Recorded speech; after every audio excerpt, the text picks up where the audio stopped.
बिहार में इस साल विधानसभा चुनाव होने हैं। टिकट हासिल करने के लिए दावेदारी भी पेश की जा रही है। गया के गुरुआ विधानसभा सीट से बीजेपी अरविंद कुमार श्रीवास्तव को इस बार अपना उम्मीदवार बना सकती है। अरविंद कुमार श्रीवास्तव से बात की हमारे संवाददाता सोहन सिंह रावत ने। आज हमारे साथ मौजूद हैं गया की गुरुआ विधानसभा सीट से बीजेपी के संभावित उम्मीदवार अरविंद कुमार श्रीवास्तव जी। अरविंद जी, बहुत बहुत स्वागत है आपका टीएनपी न्यूज पर। आपका भी।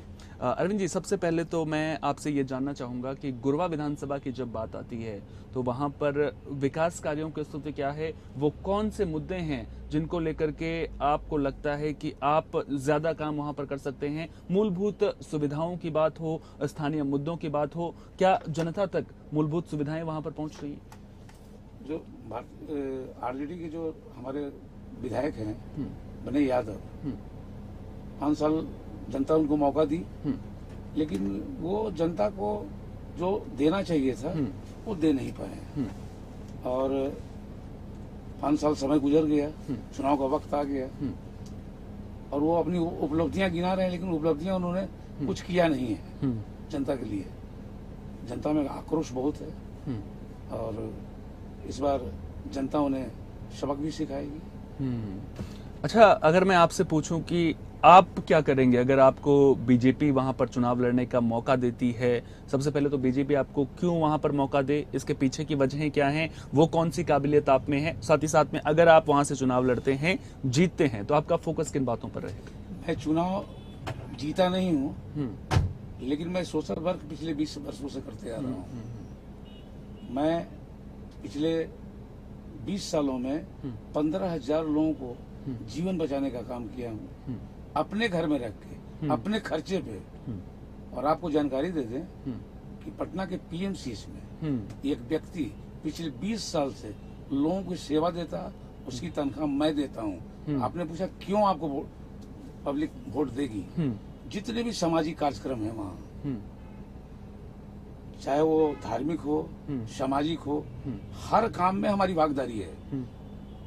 ठंडे के दिन में लोगों के बीच में कंबल वितरण करना, कोरोना काल में हमने हजारों हजार परिवारों को घर में जाकर खाने का पीने का सारा सामान हम लोगों ने दिया। उसके बाद हमने 3 मेडिकल कैंप लगाया है, 10-20 हजार का लोगों को हमने इलाज करवाया वहाँ फ्री। मेरा धार्मिक कार्यक्रम और सामाजिक कार्यक्रम पिछले 20 साल से चल रहा है। आपका गर्मियों में पानी पिलाना, अगर किसी गांव में नल खराब हो गया हो, चापाकल, प्राइवेट को भी मैंने जाके बनवा दिया अपने पैसे से। तो ये सारी काम जनता जनार्दन पिछले 20 साल से देख रही है और वो हमको बहुत प्यार करती है, हम भी बहुत प्यार करते हैं गुरुआ विधानसभा के लोगों से।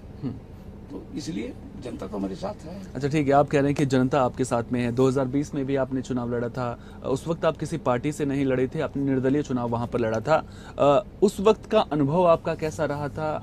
लगातार जब चुनाव लड़ने की बात आती है, सामाजिक कार्य आप करते हैं, लेकिन जो राजनीतिक समीकरणों का ताना बाना बुनना होता है, उसमें फिट बैठ पाएंगे, नहीं बैठ पाएंगे? ऐसा है कि जिस समय मैं चुनाव लड़ रहा था तो पूरी पब्लिक का एक ही कहना था कि ये सबसे बेहतर कैंडिडेट है गुरुआ विधानसभा का, लेकिन इन्होंने टिकट लेके नहीं आया है। ये बस यही एक समस्या थी, लेकिन फिर भी जनता जनार्दन ने अपने हिसाब से वोट तो दिया ही मुझे। अच्छा, ठीक है, जनता ने फिर भी आपके साथ में जनता नजर आई जिस तरह से आप बता रहे हैं। अच्छा, अब मैं आपसे जानना चाहूंगा कि अगर गुरुआ में आपको काम करने होंगे, सामाजिक कार्यों को अगर अलग रख दें, जनता से जुड़े मुद्दों की बात करें, तो वो कौन से काम रहेंगे जिन पर फोकस रहेगा? चाहे वो बात सड़क की हो, शिक्षा की हो, स्वास्थ्य की हो, रोजगार की हो। ये तमाम चीजें वहाँ होना बहुत जरूरी है। रोजगार का जहाँ तक बात है तो हमारे गुरारू में शुगर फैक्ट्री था जो पिछले 30-35 साल से बंद पड़ा और उसके बाद वो उसको कई भागों में बांटकर छोटे छोटे उद्योग लगा दिए गए, लेकिन उससे काम चलने वाला नहीं है। उसके लिए जागृति और लाना होगा, जोश के साथ काम करना होगा और वहाँ और मुझ में क्षमता है। एक पावर चाहिए, बिना पावर का बल्ब नहीं जलता है, बिना पावर का टीवी नहीं चलता है। मुझ में काम करने की सलाहियत है, लेकिन पावर नहीं है,